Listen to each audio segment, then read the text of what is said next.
بسم الله الرحمن الرحيم. الحمد لله والصلاة والسلام على رسول الله. الضيوف الكرام، رواد ورائدات الأعمال، السلام عليكم ورحمة الله وبركاته. طاب مساءكم بالخير وأهلا وسهلا بكم في رحاب صندوق التنمية السياحي، ممثلا في مركز النمو، الذي يفخر اليوم بإقامة هذه الجلسة التدريبية، والتي تأتي ضمن سلسلة من الجلسات التدريبية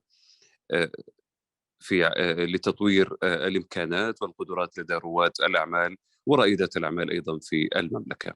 اليوم تحت عنوان صناعة تجربة سياحية فاخرة، سنتعرف وإياكم خلال هذه الجلسة على عالم الضيافة المذهل ومفهوم الضيافة الفاخرة وأصولها، وكيف تطورت حتى أصبحت على ما هي عليه اليوم، وما قطاعات أيضا الأعمال المختلفة التي يمكن تصنيفها على أنها قطاعات الضيافة الفاخرة. سنستكشف أيضا الأجيال المختلفة وكيف ترتبط تلك الأجيال بعالم الضيافة الفاخرة. كذلك سنلقي نظرة على أحدث توجهات الضيافة الفاخرة والعوامل التي تدفع هذا التطور، فضلا عن العوامل التي تؤدي إلى تجربة جديدة مليئة بالرفاهية للعملاء. أيضا سنلقي بالضوء على التقنيات التي توجه الأعمال على مستوى العالم وكيف يؤثر ذلك في سلوكيات العملاء لدينا، كما سنتابع في لمحة موجزة سريعة على عالم التسويق الرقمي الذي يتضمن وسائل التواصل الاجتماعي وتداخلاتها المعقدة والعديد من نقاط الاتصال للوصول إلى العملاء. قبل البدء، ضيوفنا الكرام رواد ورائدات الأعمال، نلفت انتباهكم إلى توفر الدورة باللغتين العربية والإنجليزية ولإتاحة خيار الترجمة، فضلا الضغط فوق أيقونة الكرة الأرضية واختيار اللغة المفضلة لديكم. أيضا نرحب بأسئلتكم واستفساراتكم في خانة المحادثة، يمكنكم كتابتها في أي وقت أثناء سير أعمال هذه الجلسة. يقدم الدورة بمحاورها المحاضر والمختص في مجال الضيافة الفاخرة ومؤسس Thinking Luxury والمدرس بمعهد غليون للتعليم العالي السيد ستانلياس حلو، يتفضل الآن تكرما. Perfect. Wonderful. Thank you very much. It's wonderful being here connected with all of you. It's also an honor for myself to be connected with the future leaders of tomorrow of your wonderful country. So for the next few minutes, we will be discussing the wonderful world of luxury and digital marketing.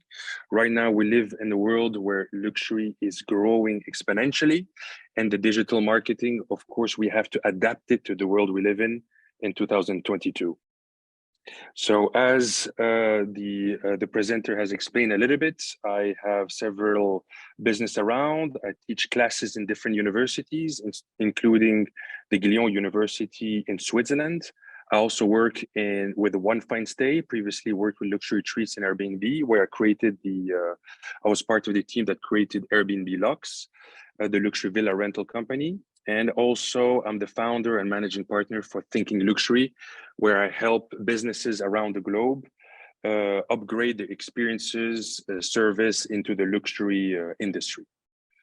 So the little things that we will be discussing in the next few minutes: what is luxury?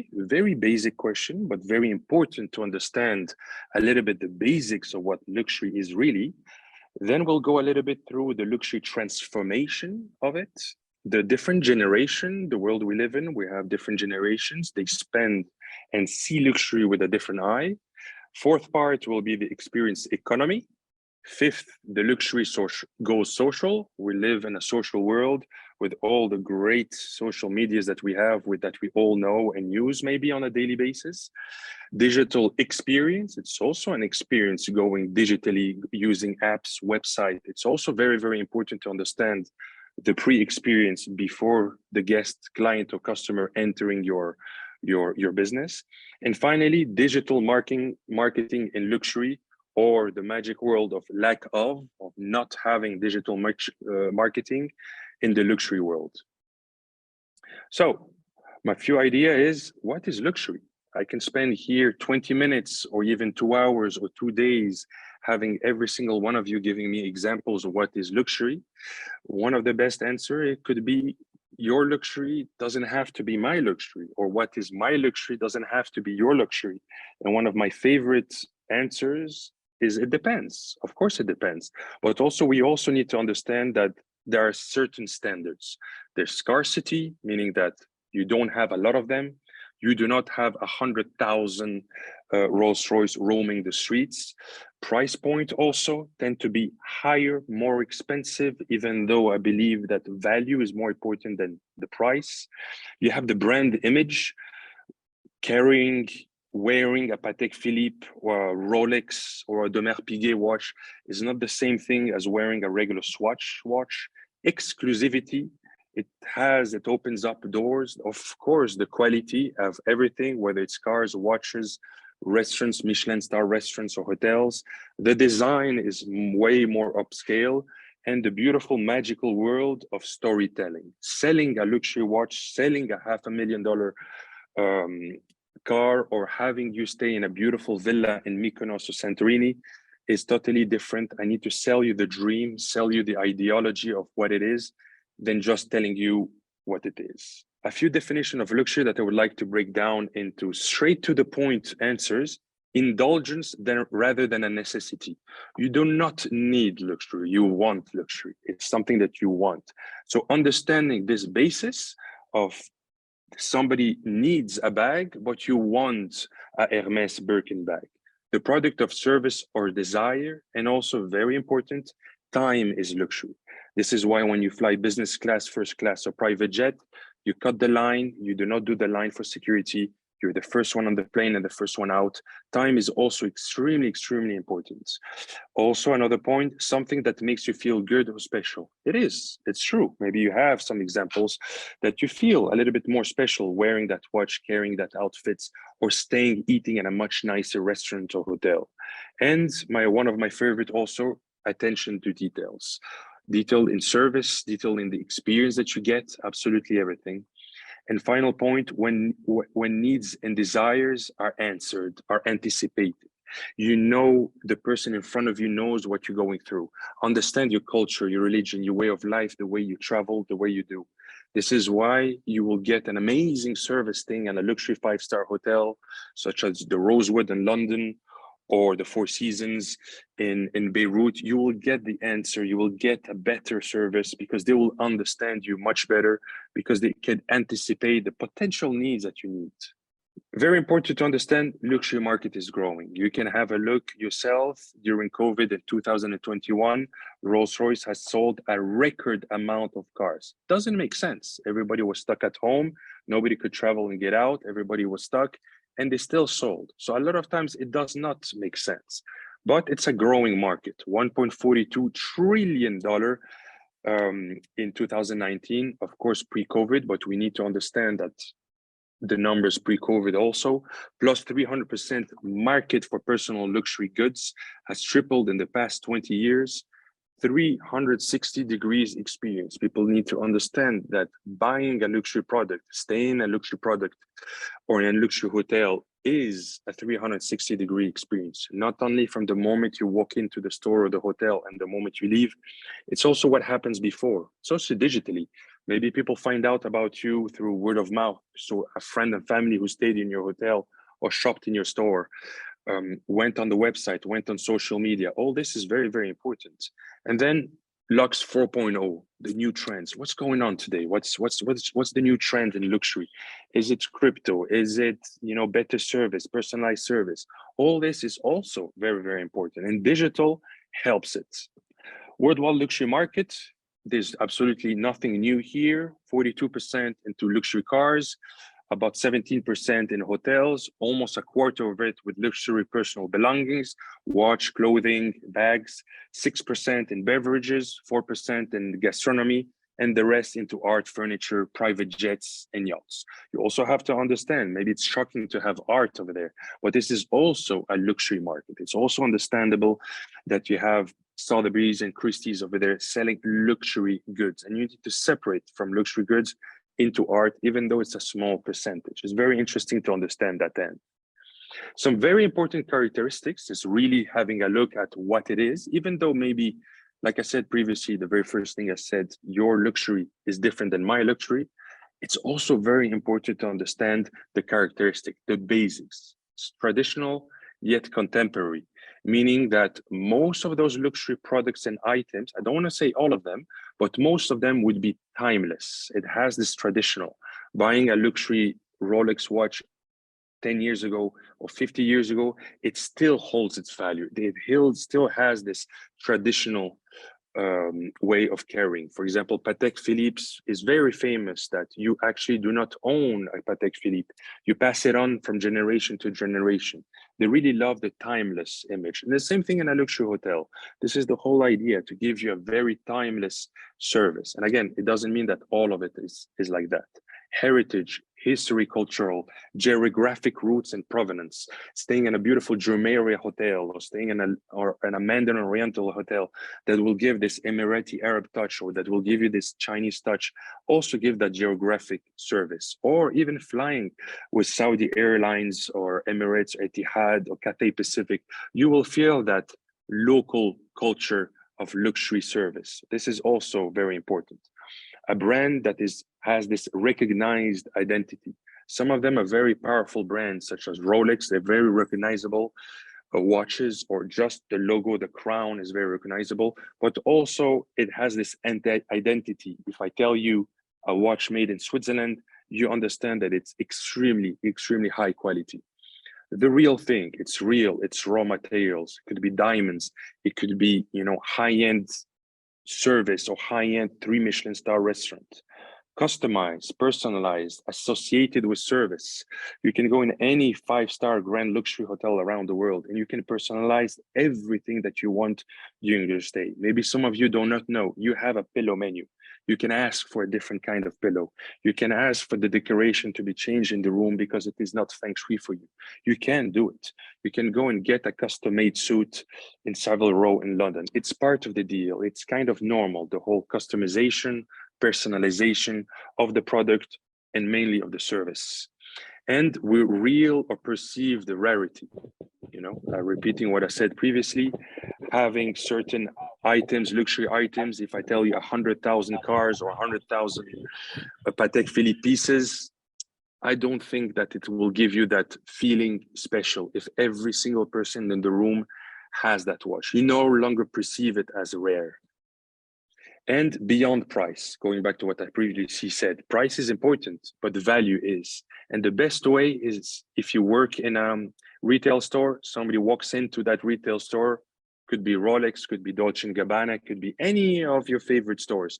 If the client that comes in, the first thing they look at is the price tag, they look at the price, they don't look at the value. That person is taking the jacket, wearing it, carrying it, looking himself or herself in the front of the window, or the mirror, they can feel the value, the power they have wearing it. So it's beyond the price, because some items do not make sense. Renting Necker's Island, Sir Richard Branson's private island with a villa at $83,000 per night does not make sense. The price does not make sense. The value does. So this is why it's very, very important to understand and present to the customer the value. Skilled craftsmanship. A watch, how detailed it is made, how a scarf from Hermes that you want to give it as a gift to a client, to a mother, to a sister, it's highly done by lots of double checking and checking by different people that are professionally, creating this item. And culture of excellence. This is also something extremely, extremely important, unique, original, and of course, innovative if it has to do with service. And this is the beautiful world of luxury hospitality. And with Vision 2030, what is going on in your country is one of the most beautiful transformations that I've seen in luxury and in hospitality. You can see the friendliness of the Saudi community transform into the hospitality, whether it's from non-luxury hotels all the way to luxury hotels, whether it's local brands or it's international brands coming in, you can feel that hospitality friendliness that you can get from different stores or different businesses. So the most prestigious luxury brands are now venturing into hotels. You have Louis Vuitton creating hotels. Besides buying hotels, maybe some of you have seen a few weeks ago, they decided that the headquarters of Louis Vuitton in Paris, they will change it completely into a hotel. Armani has hotels in Milan, in Dubai. Bulgari has hotels all over the world. Cavalli is entering restaurants. So this is why it's also interesting. Luxury items entering the luxury hospitality world, spa restaurants. Even Dior has a spa in in Paris. So this luxury industry professionals are seeking out hospitality business graduates to fill those key positions. Some of them can bring the hospitality, some of them have the brand, and attaching to it can bring that, you know, beautiful magic to it. And then you have the new reality of it, the luxury transformation. Things are changing.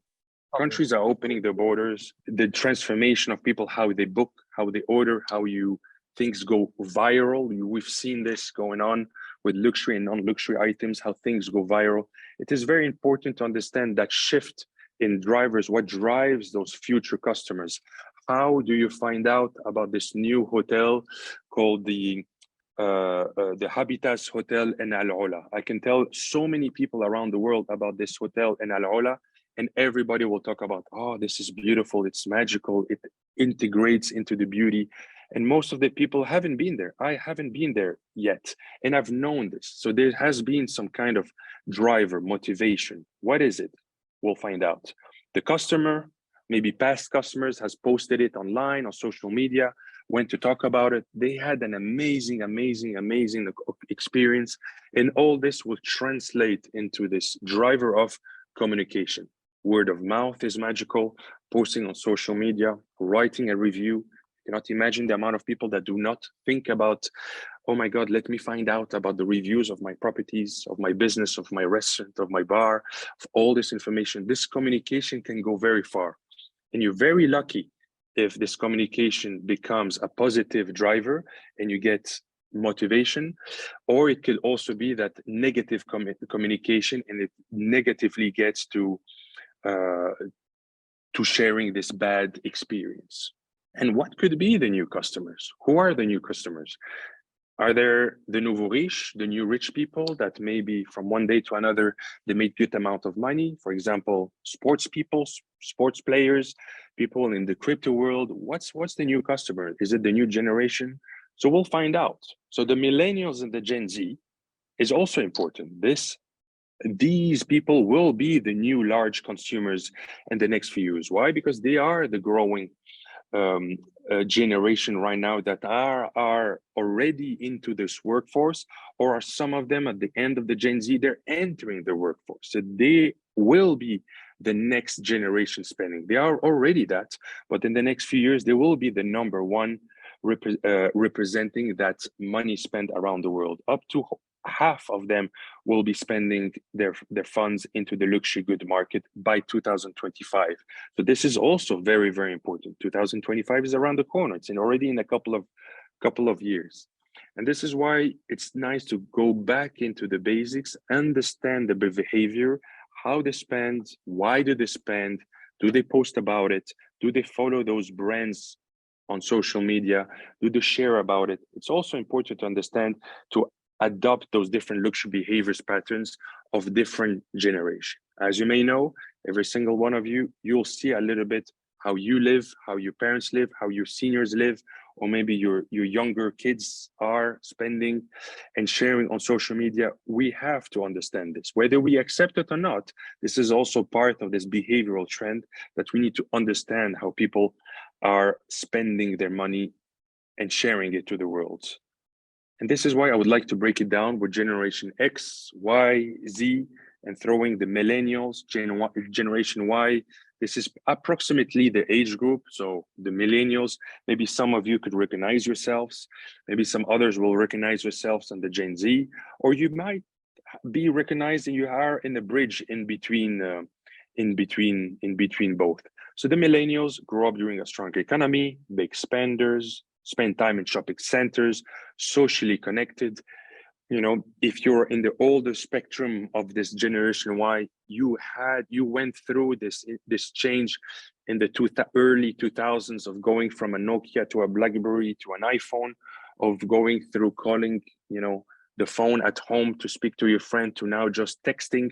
We went through this, you know, change. Also, one of my favorite explanation, 12-second attention span. Our attention span is very short, very quick. If you don't catch our eye within the first few seconds on an ad on YouTube or on social media, you lost us. More into texting, WhatsApping very quickly, very good digitally device users. This is usually the generation you hand in a phone, you hand in an iPad, in a split of a second, they know exactly how to use it. We don't need more explanation. We value experience. We want that experience of it. And then you have the younger ones, the younger generation. We do not have to forget about them. You know, they might not be right now ready into spending, but the next few years they are. They're even more connected. They even know everything that goes viral way faster than millennials. They already call the millennials the older generation, when we still are that bridge. Grew up during the recession, could be a little bit big saver, prefer to shop online, want their privacy, prefer face-to-face communication. So they kind of go back to that older generation that wanted a little bit better. 8-second attention span. This is very interesting. You think this is only 4 seconds. This is quite a big chunk. This is quite a big chunk. You know, so it's 33%, about a third of it. So those YouTube ads that gets up to 5 seconds, they're the quickest in clicking skip on it. They have this entrepreneurial into this early ages of their life, because some of them would already have entrepreneurial classes in their university, in the schools, or exactly what we're going through now with the Tourism Development Fund, versus what maybe some of us as millennials or some of us as Generation X did not have entrepreneurial classes. And then both of them together, similarities, very important to understand. That's why some of them do mistakes. Short tenure in the first job, usually have a faster turnover in job. It's easier to get the job, faster to get the job, quicker through LinkedIn, through connections, more freedom in the work, more and more people, I don't want to say thanks, but because of COVID, more and more people have been working from home fully, 100%, 50%, a day per week, want to impact the world, are more interested in sustainability than maybe the Generation X or the baby boomer who didn't, you know, they at the end of the lifespan were more into sustainability. Both use Instagram, YouTube, or any of those, you know, fancy social media going around, and empowered by entrepreneurship, are eager to open business, launch business, speak to the friends and family. You know what, I have an idea. What about this? What about that? What about I bring this idea? So this is a little bit the similarity that they have in between those two generations. So just to give you a breakdown, Generation X, work-life balance, text message, loyal, senior management, and the Generation Y and Z, that gives you a little bit more of this breakdown. It's interesting to get you that. One of my favorite things is the experience that demands this, or the experience economy. This is what I do a lot, and I help businesses with their businesses, and the experience that a customer, whether it's a guest, a client, or a customer walk into the store, what do they want? They want to buy something, and would they want to get a very good experience through it? So this is why you also have to understand the added value of customer experience or guest experience. I want you to hear me. I want you to engage with me. I want you to empower me. I want you to know me. I want you to delight me. This is why I say, if you travel and you go around very high-end luxury hotels, 5-star hotels, they will understand most probably better your culture, better the way of how to speak to you, and what of offerings they'll have compared to other non-luxury hotels.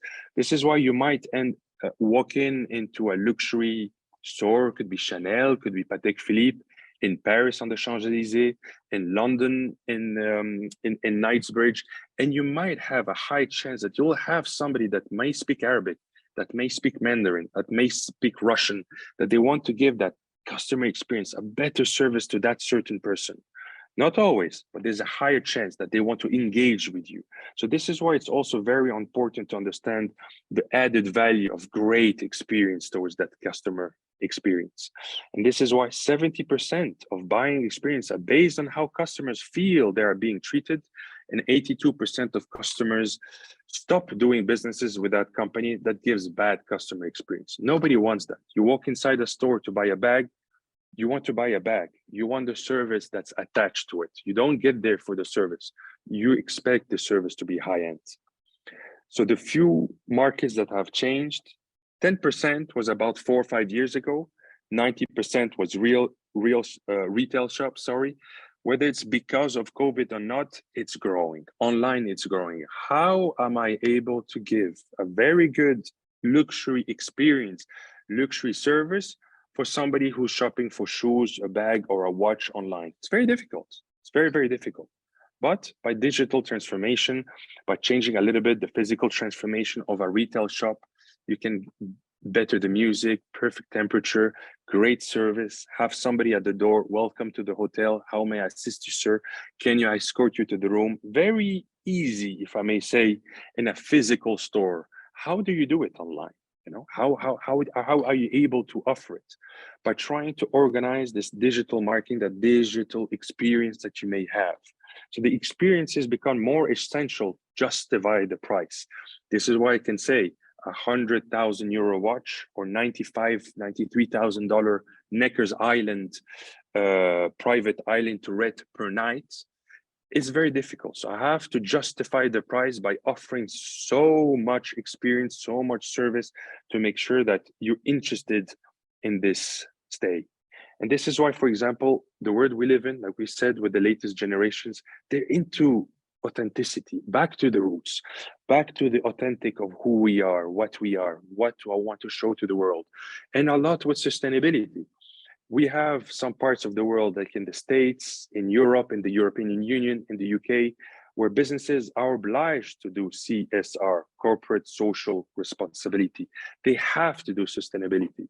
But then you have projects like NEOM or the Red Sea project that they want to do it. They want to be a sustainable business. They want to be a net zero business, a net zero experience to people. Either what they use of energy is, canceled, but what they produce, or the net positive. They actually make more energy and then they actually use. So this is also important now for our generations.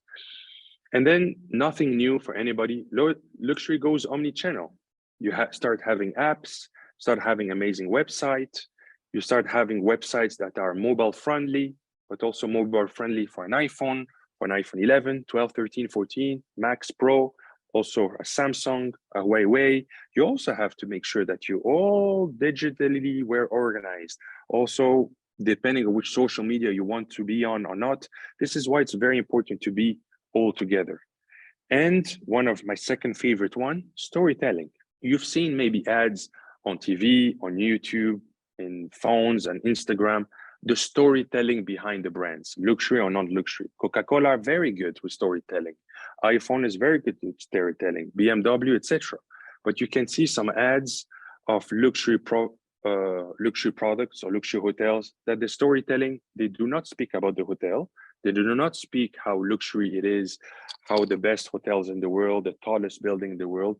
They'll just do a storytelling of a family entering a hotel, having a good time with a chef cooking dinner and a beautiful view. And you get an idea of understanding that the service is great, it's personalized, and it's a high floor hotel that you may get. So that storytelling is very, very important and magical. And the least you're able to sell it as marketing, the more natural it is. And this is why the whole influencer has been going a little bit crazy for the past decade, let's say.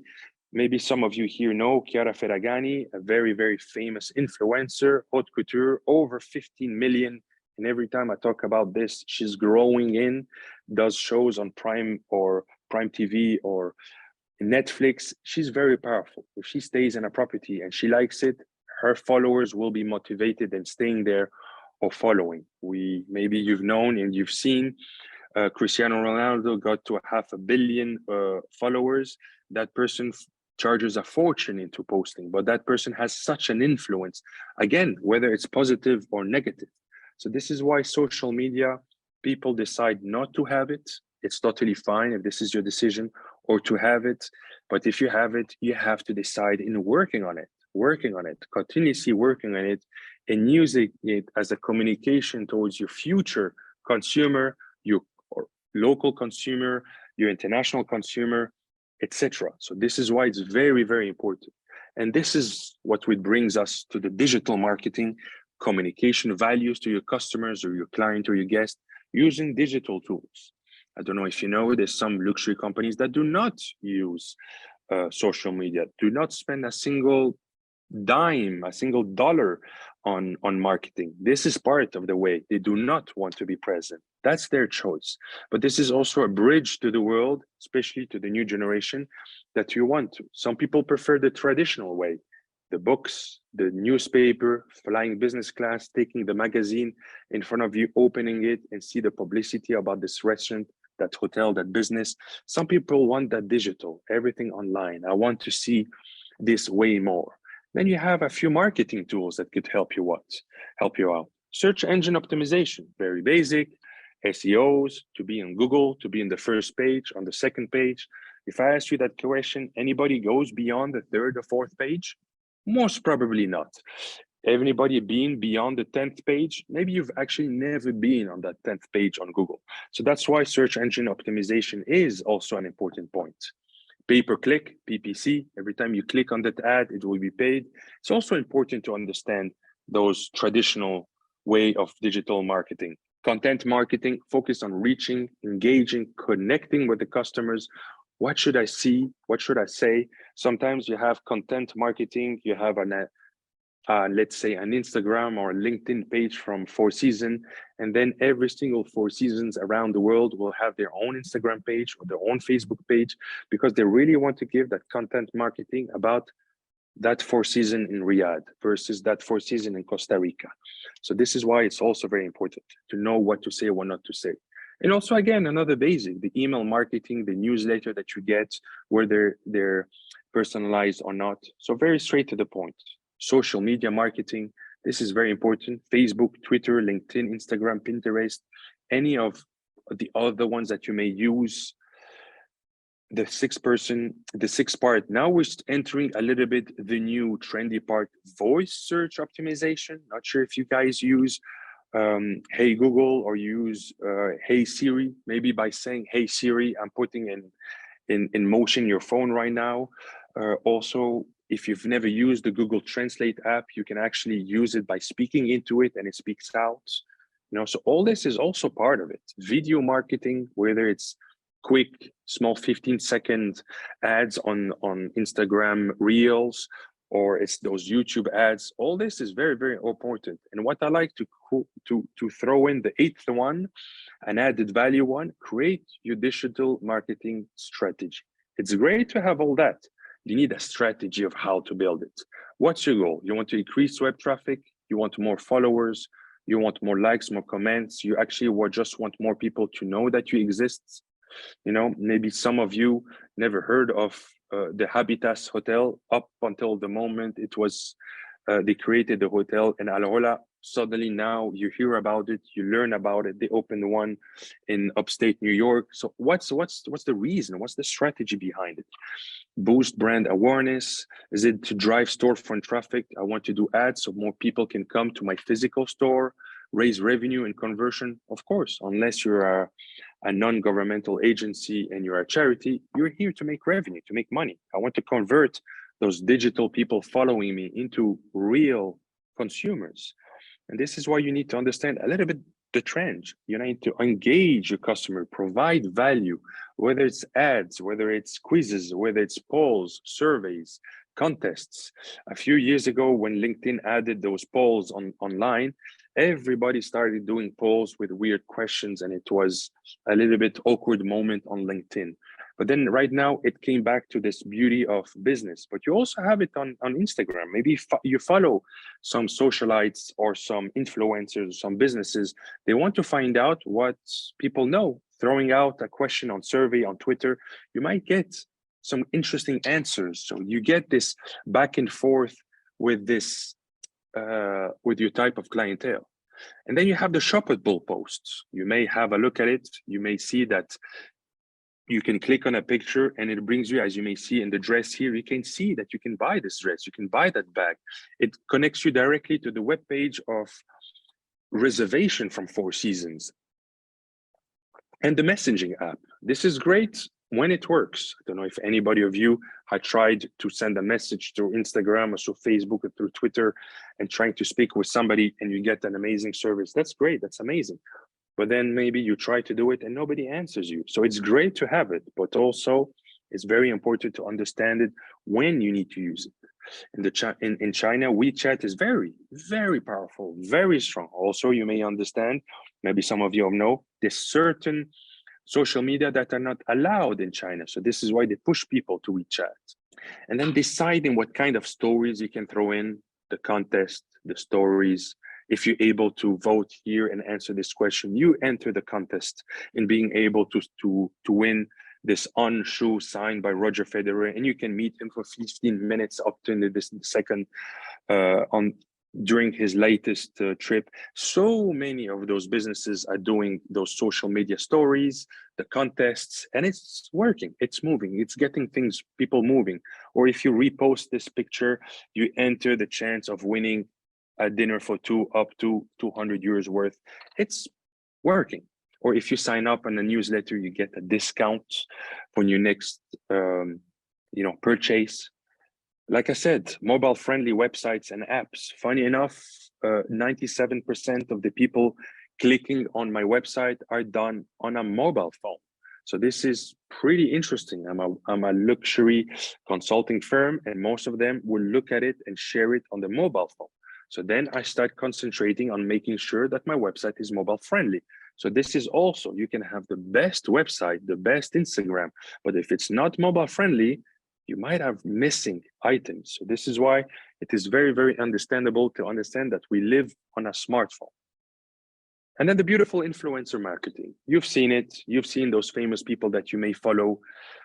Use my code for discounts. If you use my code, you get 2 free things. Get a chance to add me in, follow me and follow this business and enter your chance. YouTube personalities, Instagrammers, influencers, this works a lot, has been working for a while and continually working. And then you have this a little bit out of the blue, completely new way, new trend of seeing more that visual search. Instead of seeing a little bit the typical in 2D on your phone, you get a little bit more there. Go enter more in the technology. 62% of millennials are more interested in visual search than any other new technology. This is why Instagram had a boom for the past 12, 13 years of existence, because it's all the visuals, more visuals, more visuals, where Twitter is losing ground, even though you can post pictures. Instagram is the picture first, and then what is written below. So this is why it's helping a lot, especially with Google Images or Pinterest. So do you have any questions for me that you may want to share, or you want to share with me, or maybe the translator have any question that you would like to share with me? Hi, Stan. So I'll ask a question on behalf of the audience. So we just wanted to understand, for example, somebody's asking if some luxury companies do not do any marketing, or luxury marketing especially, such as Rolls-Royce. Are they in the wrong, or how exactly is it that they can still succeed? It's a very good question, and the answer is pretty straightforward. We all know about Rolls-Royce, whether you've seen one, whether you've been in one, whether you own one, or you've never seen one. You know Rolls-Royce. You've heard about it. Some one way or another, you've heard about it. You know it is the most luxurious cars in the world and in history. So by not doing it, by not doing any marketing, by not doing any ads on TV, on newspaper, it's still working. So again, there's no right or wrong answer. Luxury is pretty magical, but sometimes you don't have to do it, and use that money and making sure that the experience is good for the client, for the customer, for the guest. So you can spend this money elsewhere. If you do a very good job, that customer becomes your marketing, becomes the person who's going to speak to his friends, family, neighbors, colleagues at work, etc., etc., will say, "Oh my God, my car is amazing. Oh, my service is amazing. This restaurant is unbelievable." There's certain places that are hidden where they do not do marketing. There's no social media, and people know about it. So this is also the magic, that by doing marketing is very good. It's very important. I tell people you should do marketing, you should do social media, you should constantly post about you, about your processes, but sometimes it's the magic part of not doing it at all. Fantastic. And someone else is asking a more open-ended question. So what is the perfect way to target your customer or client or guest? I love the question. If I'm able to answer it, I would have been the best person in marketing ever. There's no secret sauce. It's that simple. It is, unfortunately, marketing, social media, digital marketing, and luxury is not mathematics. 1 plus 1 equals 2 in every single part of the world, culture and religion. Marketing does not make sense at all in some parts of the world, and does for you or does for me. So there's no real secret sauce. As long as you understand your brand, as long as you understand what you are offering, are you selling items? Are you selling a dream? Is it a hotel? Is it a wedding venue? What type of clientele you want? As long as you do your research, what are you doing? What are you offering? And who are your potential customers? Then you're able to target in a certain way and personalize it. But unfortunately, there's no right or wrong sauce of one single answer for absolutely everything and anything. I see in the chat box there's a couple of questions, one in English, one in Arabic, and I think you just read it in Arabic. I can answer it if somebody wants to translate me the question, just to make sure I understood it correctly. Feel free to answer the one in English if you'd like, if people are still sticking around. Of course. So let me read it so everybody can see it. Thank you, Yusuf, for sharing it. The question, Yusuf's question was, what is the level of luxury hotel that we need to focus on when we build a hotel in the future? Very, very good example. And as with the world of luxury, it depends. As long as you concentrate in the quality and the service and the experience of the person that you want entering in your hotel, this is very important. One of the #1 mistakes I see with clients, and I'm talking about multi-million-dollar hotels and businesses, their answer is, we take care of our guests from the moment they walk into the hotel to the moment they leave. Great, bravo, congratulations, it's very important. But what happened before? How did they book? How did they find out? Who told them about it? So you take care of them from the moment they get out of their car to the moment they leave. What happens afterwards when they leave? They call you because they forgot something in the room. They love the stay. They want to send their mother, their brothers, or somebody over there. Do you forget about that? So if you really concentrate on the service that you want to provide, the experience that you want the guests to have throughout the stay, restaurants, spa, places, anything that you have in the hotel, and understanding the quality is part of luxury. This would have been, if you concentrate on those three, this would be that focus that you would need in that luxury hotel. Because you can imagine there's so many hotel brands around the world, different ones, Americans, Asians, French, etc. They all will give technically a very good service, technically if it's a 5-star luxury, but the experience that you will receive is different. If you're able to do a very good experience and do as much as you can of understanding the client you have in front of you, you're able to give a very, very good experience. It will come naturally from the guest wanting to come back. Fantastic. Thank you so much, Stan, again. And thank you everyone else for sticking around a little bit longer. Have a great evening. Thank you very much. Have a great evening.